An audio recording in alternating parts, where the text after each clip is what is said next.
Have you ever picked up a book and felt like you were transported to a different world? Suddenly calmer, more focused, maybe even a little sharper? If so, you're not imagining it. There's something magical about reading, especially after the age of 60. And no, it's not just a pleasant way to pass the time. Reading can actually be a secret superpower for your brain, helping you stay mentally sharp, emotionally grounded, and deeply connected to the world around you. Now, I know some people might say I'm too old to change my habits or my memory just isn't what it used to be. But here's the truth. Your brain is still incredibly capable. In fact, research shows that reading regularly can help slow cognitive decline, improve memory, and even reduce the risk of dementia. That's not just good news. It's empowering, because it means there's something simple, enjoyable, and completely within your control that can make a real difference in your life. So today, I want to talk with you about why reading after 60 is one of the best things you can do for your brain and how you can get the most out of it. We're going to explore 5 simple, powerful ways to turn reading into a daily mental workout that keeps your mind strong, your mood lifted, and your curiosity alive. Let's start with the first one. Choose the right material for your mood and mind. It might sound obvious, but what you read matters just as much as how often you read. A mystery novel might sharpen your logic and critical thinking, while a memoir can help you reflect on your own life and the paths you've taken. Poetry, with its rhythm and emotion, can open doors to feelings you didn't even know were waiting to be explored. And nonfiction, whether it's history, science, or self-help, can feed that wonderful sense of curiosity that never truly leaves us. The key here is variety. Your brain loves new things. Think of it like giving your mind a buffet. Sampling different genres and topics keeps it active and engaged. You don't have to read War and Peace or memorize every fact in a biography. Even just a chapter a day, something that sparks your interest or makes you feel something, can have a huge impact. And don't feel like you have to finish every book you start. Life's too short for books that don't speak to you. Find stories that light a spark. Find voices that feel like old friends. Reading should be a pleasure, not a chore. Now let's talk about the second way to unlock the power of reading. Make it a ritual, not just a random habit. Have you noticed how some of your best memories are tied to routines? Maybe it was morning, coffee with the paper, or reading bedtime stories to your kids. Our brains thrive on routine. It creates a sense of safety, of rhythm, of purpose. That's why turning reading into a daily ritual, even just for 10 or 15 minutes, can make all the difference. You might set aside time after breakfast, or in the quiet of the afternoon, or as a wind-down moment before bed. The trick is to treat it as sacred. This is your time, just you and the page. No phone, no distractions, just a good story and the gentle hum of your own imagination. It's not about speed or quantity, it's about presence. And here's something lovely. The more you make this time for yourself, the more your brain will look forward to it. Just like how your body relaxes when you settle into a favorite chair, your mind will start to associate your reading time with calm, comfort, and clarity. And that leads us beautifully into the next powerful piece of the puzzle. Read aloud. Even just to yourself. Now you might be thinking, read aloud? Isn't that for kids, But hang on a moment. This one's a gem. Reading aloud actually activates different parts of your brain compared to silent reading. It helps with memory, attention, and even emotional processing. Plus, there's something soothing about hearing your own voice move through the rhythm of the words. It's almost like music for the mind. Some people like reading poetry aloud because of the flow. Others enjoy sharing a chapter with their spouse, a friend, or even their dog, who, let's be honest, always listens patiently. But even if you're just sitting by yourself and whispering a passage, you're giving your brain a multi-sensory experience. You're hearing, speaking, seeing, and feeling the words. That kind of full-body engagement lights up your mind like a Christmas tree. And for those who might struggle with eyesight or focus, audiobooks can be a fantastic alternative. Don't let anyone tell you that listening to a book doesn't count. Your brain is still working, still picturing the scenes, still absorbing the story, and that's what really matters. So we've talked about choosing the right material, creating a daily ritual, and even bringing your voice into the Mix, these aren't complicated changes. They're gentle, joyful tweaks that can make a big difference. What I love most about all of this is how reading doesn't just help your brain, it helps your spirit too. It's an act of self-care, of honoring your curiosity, of staying engaged in a world that's always changing, and no matter your age, that's something worth holding on to. Now let's keep this momentum going. There are still more ways to tap into this brain-boosting magic. There's something else that happens when you make reading a part of your daily life. It becomes a quiet form of brain exercise. Now, I know the word exercise usually makes us think of walking, lifting weights, or stretching, but your brain needs workouts too. And reading is one of the most effective and enjoyable ways to keep it active. You see, when you read, especially books that have characters, plots, and twists, your brain is doing a lot more than just scanning words on a page.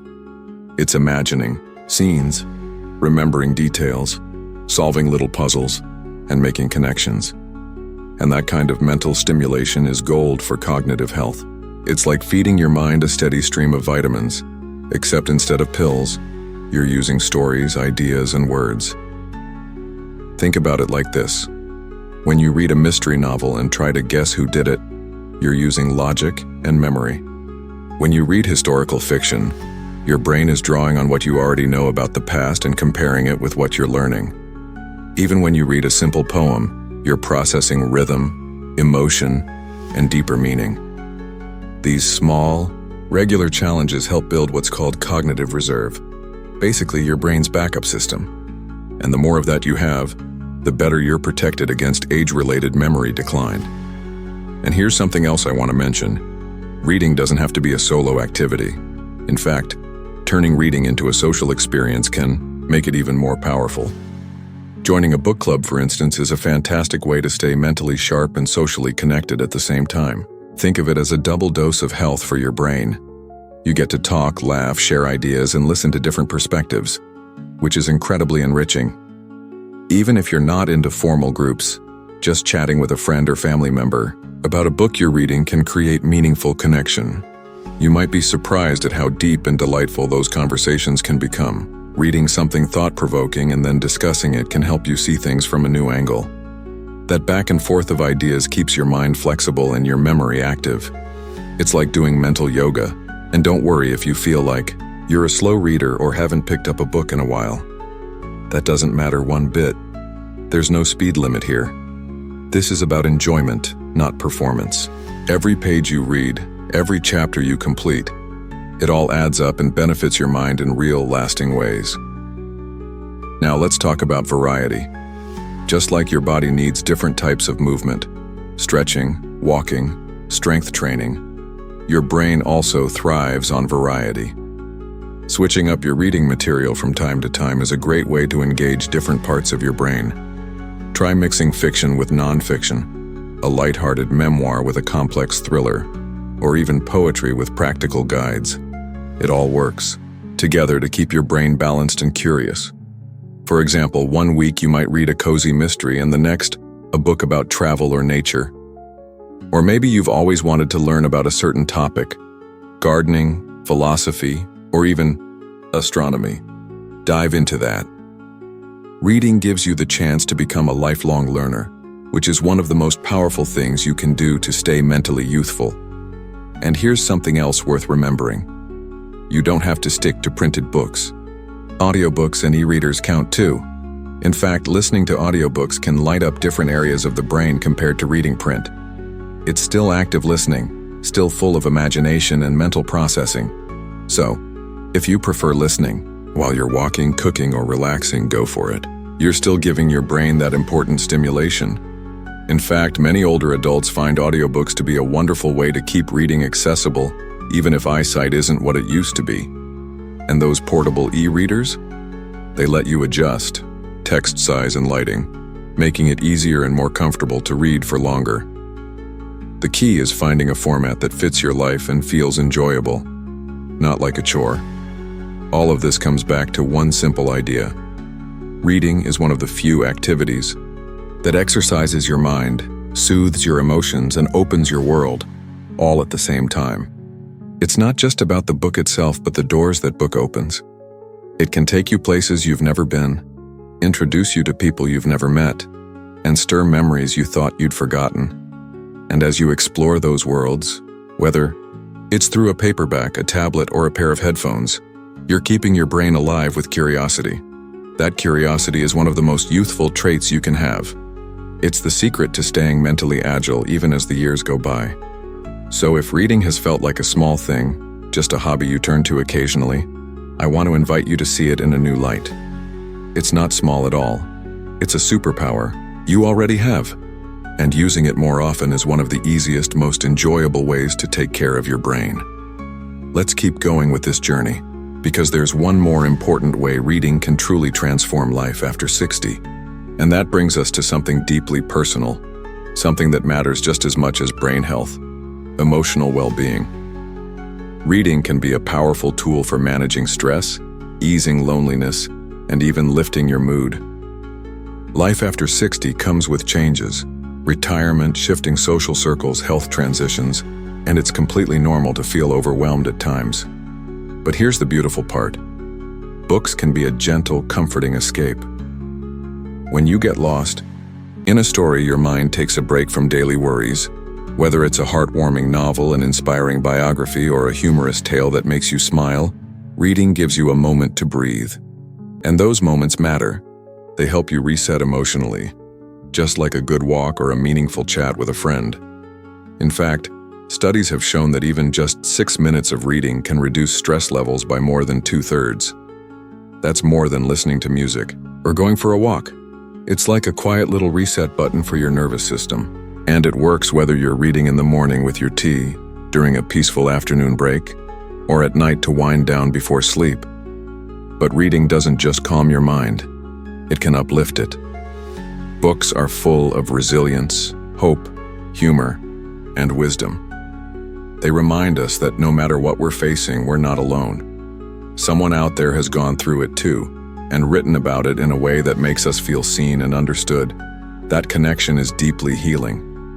When you read a character who's facing a challenge, you might find yourself cheering them on, and in the process, you're reminding yourself of your own strength too. So here's the big picture. Reading helps your brain stay sharp, your memory stay strong, and your emotions stay balanced. It connects you to others, opens up your world, and keeps your curiosity alive. It's more than a habit. It's a quiet form of self-care, something you do just for you. And now, let's talk about how to make it part of your everyday life in a way that sticks and feels joyful, not like a to-do list.